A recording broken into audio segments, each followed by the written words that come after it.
The afternoon sun reflected off the tall glass windows of the Citibank, bouncing light across the busy sidewalk like mirrors.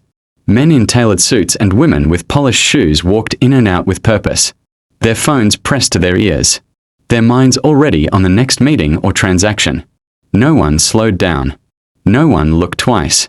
Then came a boy. He couldn't have been older than 16. His clothes were clean but clearly old. Washed so many times the color had faded into something tired and dull. His jeans were slightly too short, and his jacket hung loose on his thin frame. But it was his shoes. That told the loudest story. Worn-out sneakers with cracked sides and soles so thin they were beginning to peel away. Each step made a soft, tired sound against the pavement. Every step he took carried struggle. His name was Elijah. As he approached the entrance, conversations nearby quieted. People noticed him now.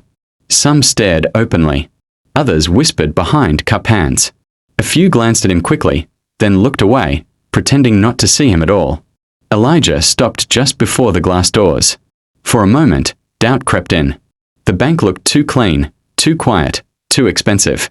He adjusted the strap of his worn backpack and took a slow, steady breath. His heart was beating fast, but his face remained calm. He wasn't there to beg. He wasn't there to ask for help. He was there for something that mattered. The doors slid open with a soft hiss, and Elijah stepped inside. Cool air brushed his face, and the sound of the city vanished behind him. The polished marble floors gleamed under bright lights, reflecting chandeliers and neatly dressed customers. The silence felt heavy, almost intimidating, broken only by the tapping of keyboards and the distant hum of printers. Suddenly, Elijah felt small. Every pair of shoes around him looked new. Every voice sounded confident. He could feel eyes on him as he walked toward the front desk, his footsteps echoing louder than he expected. Still, his shoulders stayed straight, and his eyes stayed forward. At the counter, a young teller glanced up and hesitated. Her smile froze for a split second as she looked him over. She wasn't rude, but confusion crossed her face. Are you lost?" she asked gently, lowering her voice as if speaking to a child who had wandered in by mistake. Elijah shook his head slowly. "No, he said. His voice was calm, quiet, but clear. "I need to check my account balance." The words landed heavier than he expected. For a brief moment, the entire bank seemed to pause. A man standing nearby raised an eyebrow. A woman waiting in line pressed her lips together, hiding a smirk. Someone let out a short, quiet laugh. The teller blinked. "Your account?" she repeated. "Yes," Elijah replied, meeting her eyes. "My account." A man behind him chuckled openly now, shaking his head. "Kids these days," he muttered. The manager stepped out of his glass-walled office with slow, confident strides. His name was Mr. Whitman, a man who had spent more than 20 years in banking. His suit was perfectly pressed, his shoes polished to a shine, and his expression carried the quiet arrogance of someone who believed he had seen it all. He had, or so he thought. From the moment his eyes landed on Elijah, he had already made up his mind. To Mr. Whitman. People told their stories before they ever spoke, through their clothes, their posture, their shoes. And the boy standing at the counter, dressed in faded clothes and worn-out sneakers, did not look like someone worth serious attention. He plastered a smile on his face, but it was forced, thin, and empty. "Son," Mr. Whitman said loudly, his voice cutting through the quiet bank. "Accounts here usually require money." He paused deliberately before the last word, as if delivering a punchline. A ripple of soft laughter moved through the room. One man near the waiting area smirked and shook his head. A woman covered her mouth, pretending to cough to hide her chuckle. Even the security guard glanced over with mild amusement. The bank, moments ago calm and orderly, had turned into a silent stage, and Elijah was standing at the center of it. Elijah felt the heat rise in his chest. For a split second, he thought about turning around, walking out, avoiding the stares, the laughter, the judgment. His throat tightened, and he swallowed hard, forcing the lump down. But he didn't step back. Instead, he lifted his chin just a little. "I already have an account," Elijah said. His voice was steady, calm, and surprisingly firm for someone his age. "I just want to know the balance." The laughter grew louder.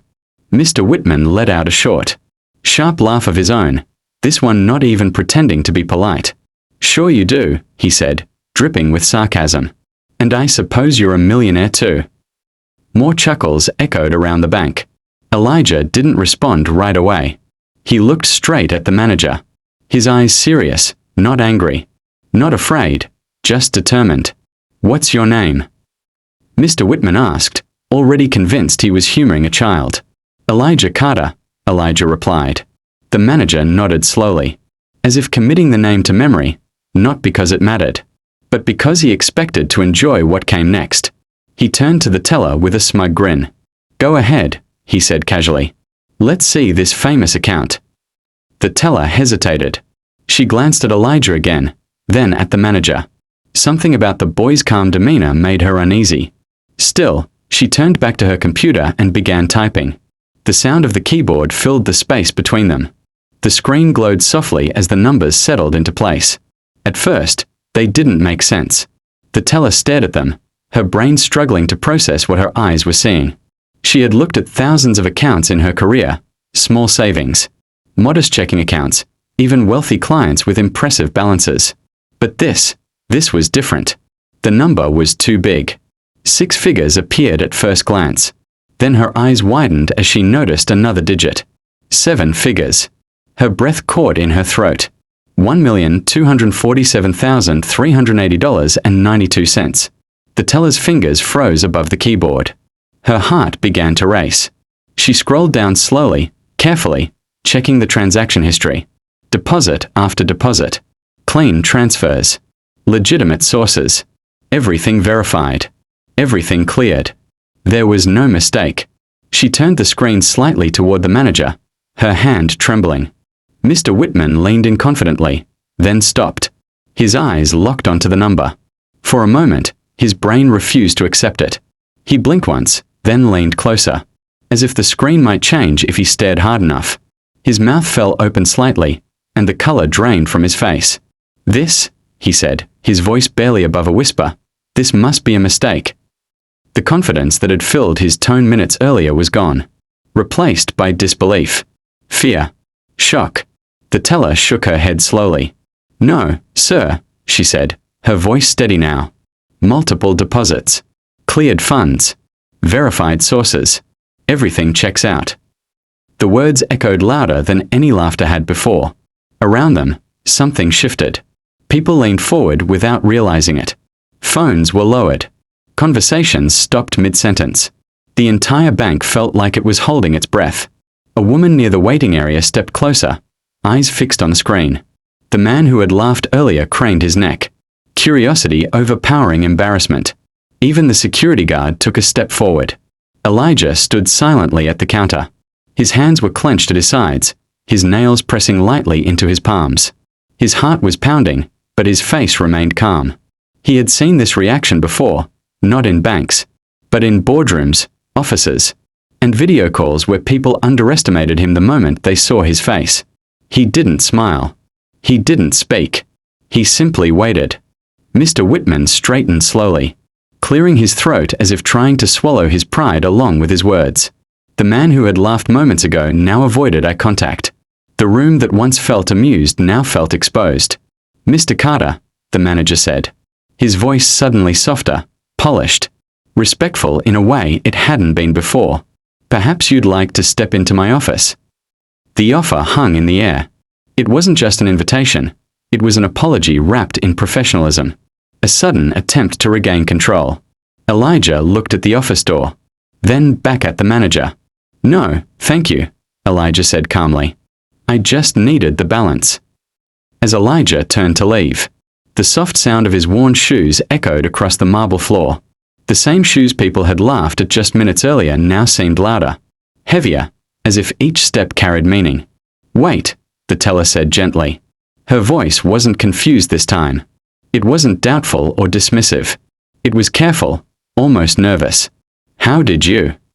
she asked, stopping herself before finishing the sentence. Elijah paused. He hadn't planned on explaining anything. He had come for a balance, not sympathy, not praise. But something in her tone made him stop. Slowly, He turned back toward the counter. The entire bank leaned in without realizing it. My mom worked 2 jobs, Elijah began. His voice was steady, but there was something underneath it. Years of weight. Of memory. Of survival. She cleaned offices at night and stocked shelves in the morning. Some days I barely saw her awake. A quiet hush fell over the room. She didn't have much, he continued, but she had patience. She taught me how to code on an old laptop someone threw away. The screen was cracked. Half the keys didn't work, but it turned on. A few people exchanged glances. At first, I just fixed small things, Elijah said. Broken websites. Pages that wouldn't load. Buttons that didn't work. People online paid me $10, $20, sometimes nothing. He gave a small shrug. But I kept learning. I watched free videos. Read forums. Stayed up late practicing while my mom slept before her next shift. The teller's eyes softened. Then I started building websites, Elijah continued. Simple ones at first. Then better ones. Businesses found me. They started paying more. People listened closely now. No phones. No whispers. No laughter. When my mom got sick, Elijah said quietly, everything changed. The words hung in the air. She couldn't work anymore. Hospital bills came fast. So I worked harder. I didn't stop. I couldn't. His hands tightened slightly at his sides. Every dollar I made went into this account, he said. For rent. For medicine. For food. And whatever was left, I saved. A woman near the waiting area wiped at her eyes. I don't spend much, Elijah added. Shoes still work. Clothes still fit. I don't need more than that. The manager shifted uncomfortably. Mr. Whitman had been standing stiffly behind the counter. His arms no longer crossed, his confidence gone. As Elijah spoke, his eyes lowered, first to the floor, then to the boy's shoes. Worn. Cracked. Honest. Shame settled on his face. Elijah looked around the bank one last time. He didn't raise his voice. He didn't accuse anyone directly. He didn't need to. You laughed because you saw my shoes, he said calmly. But those shoes walked me through nights of hunger. Silence. Through long hours of work, Elijah continued. Through moments when giving up felt easier than trying again.